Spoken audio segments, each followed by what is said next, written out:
नमस्कार, मैं हूं प्रदीप कुमार। आप देख रहे हैं पॉलिटिकल आइडिया। पॉलिटिकल आइडिया के आज के इस अंक में आप सभी दर्शकों का बहुत बहुत स्वागत है।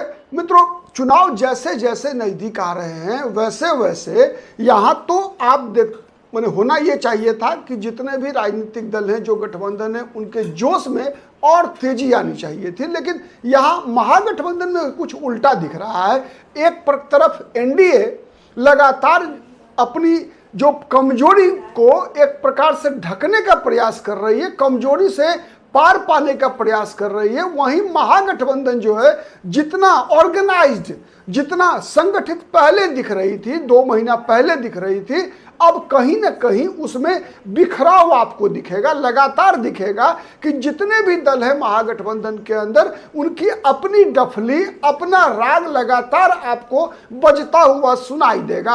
अगर 2 महीना पहले की बात मैं करूं, बिहार जो वोटर अधिकार यात्रा की शुरुआत से पहले, तो आपने देखा होगा कि लगातार महागठबंधन की कई बैठकें बिहार में लगातार चल रही थी। तेजस्वी यादव संयोजक हैं महागठबंधन समन्वय समिति के, और इस समिति की लगातार कई बैठकें हुई, 6-7 बैठकें हुई। हर बैठकों में कुछ न कुछ मुद्दों पे जो विमर्श हुआ, उससे एकता का वातावरण दिखा, और ये दिख रहा था कि महागठबंधन कहीं ना कहीं एनडीए की तुलना में अधिक संगठित दिख रही है, उसका अभियान ज्यादा प्रभावी दिख रहा था। लेकिन इधर के दिनों में जिस प्रकार से महागठबंधन के अंदर, विशेष रूप से वोटर अधिकार यात्रा में जिस प्रकार का एक दुराव दिखा, एक दूसरे कांग्रेस और आरजेडी के बीच एक दूसरे पर हावी होने की कोशिश दिखी, उसका कहीं ना कहीं असर दिख रहा है कि भीतर से, ऊपर से सब कुछ लग रहा है कि फिट फाट है, लेकिन अंदर से मोकामा घाट है। आप मतलब कहने का मतलब यह है कि मोकामा में तो कोई घाट है नहीं। कहने का मतलब यह है कि ऊपर से आपको एक शांति दिख रही है, लेकिन भीतर भीतर कहीं ना कहीं एक अविश्वास की खाई जो है लगातार गहरी होती जा रही है। आप देखिए, 2-3 मुद्दों की तरफ आज इस वीडियो में मैं आपका ध्यान आकृष्ट करना चाहूंगा। आप देखिए, सबसे पहला मतभेद का कारण क्या है। सबसे पहला जो विवाद खड़ा होता है वो ये कि सीटों की संख्या की बात तो बाद में होगी, लेकिन सबसे पहला जो आरजेडी का मुकेश सहनी का एक आग्रह रहा शुरू से ही कि हम मुख्यमंत्री, उप मुख्यमंत्री के चेहरे को लेकर चुनाव में जाएंगे, तो ये अब तक फैसला नहीं हो पाया। इस फैसले को कांग्रेस पार्टी ने कहीं ना कहीं लटका दिया।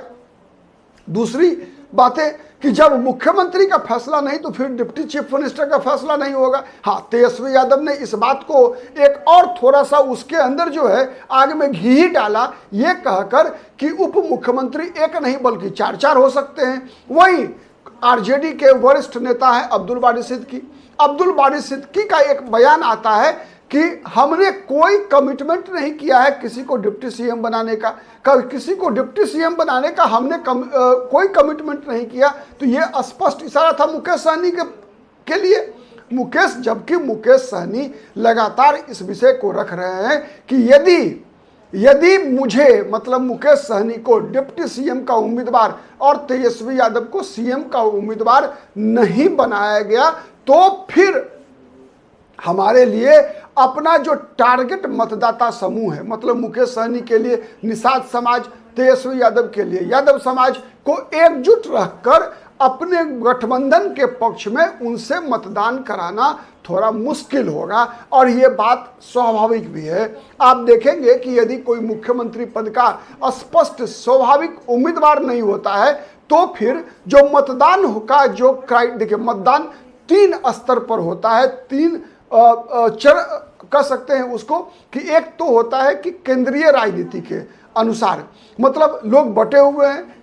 भारतीय जनता पार्टी की राजनीति मतलब हिंदुत्व की राजनीति, नरेंद्र मोदी के समर्थक, नरेंद्र मोदी के सरकार के द्वारा उपलब्ध कराए गए लाभों से प्रभावित लाभार्थी समूह के रूप में जिसे आप जानते हैं, तो वो एक प्रकार से उसमें भी कहीं ना कहीं आप देखेंगे तो जाति की दीवार कई क्षेत्रों में, कई जगहों पे मिटती हुई दिखेगी आपको। फिर नीतीश कुमार का लाभार्थी समूह है, मतलब जो मतदाता वर्ग है, जो राष्ट्रीय नेतृत्व के आधार पर मत डालता है, उसमें नरेंद्र मोदी और राहुल गांधी 2 भागे बटा हुआ है, या तो मोदी समर्थन या फिर मोदी विरोध। दूसरा आधार बनता है बिहार के मामले में मुख्यमंत्री कौन होगा, तेजस्वी यादव या नीतीश कुमार। तेजस्वी यादव समर्थन तेजस्वी यादव के विरोध में, नीतीश कुमार के समर्थन में नीतीश कुमार के विरोध में, बीजेपी के समर्थन में बीजेपी के विरोध में। तो इस प्रकार की राजनीति है राज्य स्तर की। उसके बाद जो तीसरा जो सबसे बड़ा फैक्टर बनता है विधानसभा चुनाव में, वो होता है उम्मीदवार। तो यदि आप समझ लीजिए कि अगर केंद्रीय राजनीति के स्तर पर जो वोट डालने वाले मतदाता हैं वो तो स्पष्ट विभाजित है, हाँ मोदी ना मोदी, हाँ राहुल गांधी ना राहुल गांधी। मतलब मोदी के समर्थन में या मोदी के विरोध में, राहुल गांधी के समर्थन में राहुल गांधी के विरोध में मत डालने वाले एक वर्ग हो गए। दूसरा वर्ग है जो मैंने बताया कि तेजस्वी यादव के समर्थन में या तेजस्वी यादव के विरोध में, नीतीश कुमार के समर्थन में या नीतीश कुमार के विरोध में, या फिर बीजेपी के समर्थन में या बीजेपी के विरोध में। स्पष्ट बटा हुआ। आपने देखा है कई विधानसभा क्षेत्रों में जो लोग वोट डालते हैं उसमें उम्मीदवार को नहीं देखते, केंद्र में कौन है उसको नहीं देखते, देखते हैं कि मुख्यमंत्री कौन बनेगा या किसको नहीं बनने देना है। बहुत बड़ा मतदाता समूह है जो चाहता है कि किसी भी कीमत पर तेजस्वी यादव मुख्यमंत्री नहीं बने, इस कारण से नीतीश कुमार को वोट देता है। किसी कीमत पर आरजेडी का उम्मीदवार पर्टिकुलर विधानसभा क्षेत्र से नहीं जीत जाए, इसीलिए आरजेडी को हराता हुआ जो भी उम्मीदवार दिखता है, चाहे वो जनता दल यूनाइटेड का उम्मीदवार हो, चाहे वो बीजेपी का उम्मीदवार हो, चाहे वो कोई निर्दलीय उम्मीदवार ही क्यों ना हो, उसके पक्ष में लोग संगठित हो जाते हैं। वही स्थिति बीजेपी के उम्मीदवारों के खिलाफ भी होता है, विशेषकर मुस्लिम मतदाता। जो कोई भी उम्मीदवार बीजेपी के उम्मीदवारों को हराता हुआ दिखता है उसके पक्ष में जाते हैं, चाहे वो उम्मीदवार एआईएमआईएम का हो, चाहे वो उम्मीदवार महागठबंधन का हो, चाहे वो उम्मीदवार कोई निर्दलीय हो। तो इस प्रकार से विभाजित होता है। तीसरा है विधानसभा चुनाव लड़ रहे उम्मीदवारों के पक्ष या विपक्ष में। तो जब मिडिल वाला जो है दूसरा कि मुख्यमंत्री पद का उम्मीदवार कौन, तेजस्वी यादव है या तेजस्वी यादव नहीं है, इस आधार पर भी बहुत बड़ा मतदाता वर्ग है जो वोट डालता है। तो ये वर्ग प्रभावित होने की संभावना है। दूसरा, यदि मुकेश सहनी को मुख्यमंत्री पद का उम्मीदवार नहीं बनाया गया तो फिर जो मुकेश सहनी के जो समर्थक मतदाता हैं, जो प्रायः पारंपरिक रूप से अगर आप देखेंगे तो 95-96 के बाद से लगातार वो बीजेपी और जनता दल यूनाइटेड के पक्ष में वोट डालते रहे हैं। लेकिन मुकेश सहनी का मानना है कि यदि वो वोटर उन वोटर को मुकेश सहनी के उप मुख्यमंत्री बनने का जब तक लॉलीपॉप नहीं दिखाएंगे आप, तब तक वो महागठबंधन के साथ नहीं जुड़ेंगे। लेकिन जो जिस ऊर्जा के साथ, जिस ताकत के साथ जुड़ना चाहिए महागठबंधन के साथ, वो ऊर्जा नहीं रहेगा, वो इंटेंसिटी नहीं रहेगी, तो फिर उससे मतदान भी प्रभावित होगा और परिणाम भी प्रभावित होगा। ये मानना है मुकेश सहनी का, ये मानना है तेजस्वी यादव के समर्थकों का। तो इस कारण से भी, चूंकि मुख्यमंत्री डिप्टी सीएम का उम्मीदवार की घोषणा नहीं हुई, तो इस कारण से भी एक तरह से असमंजस की स्थिति है, बिखराव की स्थिति है, जोश में कमी दिख रही है। कहीं ना कहीं आप देखिए कि विगत एक महीने के अंदर जब से राहुल गांधी ने अररिया में प्रेस कॉन्फ्रेंस के दौरान तेजस्वी यादव के मुख्यमंत्री पद की दावेदारी से जुड़ा हुआ सवाल का जवाब सही तरीके से नहीं दिया, खारिज कर दिया एक प्रकार से तेजस्वी यादव की उम्मीदवारी को, तब से आप देखेंगे कि आरजेडी के समर्थकों के जोश में कमी आ गई है। और यदि यही ट्रेंड बरकरार रहा तो महागठबंधन जीती हुई बाजी भी हार सकती है, क्योंकि इससे बेहतर मौका, जैसा 2025 में, इससे बेहतर मौका महागठबंधन को अब तक नहीं मिला था।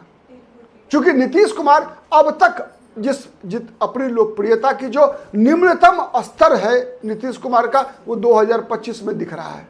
यदि ये मौका का फायदा तेजस्वी यादव नहीं उठा सके, महागठबंधन नहीं उठा सकी, तो शायद आने वाले दिनों में मुकाबला नीतीश कुमार से नहीं बल्कि किसी अन्य से हो सकता है। तो हो सकता है कि फिर और 5 साल नहीं 10 साल इंतजार करना पड़ जाए। कौन जानता है भविष्य की राजनीति कैसी होगी।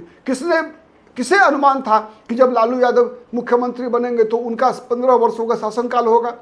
किसी को यह अपेक्षा नहीं थी कि नीतीश कुमार जब 2005 में मुख्यमंत्री बने तो 20 साल तक लगातार मुख्यमंत्री रहेंगे।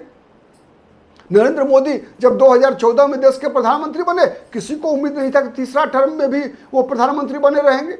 तो ये एक नया ट्रेंड है, जब कोई नया नेतृत्व स्थापित होता है तो अब 10 साल 15 साल तक का टेन्योर जो है वो लगभग पूरा करता है। तो फिर उस परिस्थिति में महागठबंधन की राजनीति भविष्य की जबरदस्त प्रभावित होने की संभावना रहेगी यदि बिहार में कोई नया नेतृत्व आता है। और मुझे तो लगता है कि जिस प्रकार से कई लोगों का ये मानना है कि चुनाव के बाद कुछ दिन के लिए नीतीश कुमार बागडोर संभाले, बाद में बीजेपी किसी न किसी तरीके से नीतीश कुमार को किनारे लगाएगी ही लगाएगी। ठीक है, तो अगर ये ऐसा कुछ हुआ तो फिर महागठबंधन को और महंगा पड़ने वाला है। आज के लिए इतना ही, बहुत बहुत धन्यवाद।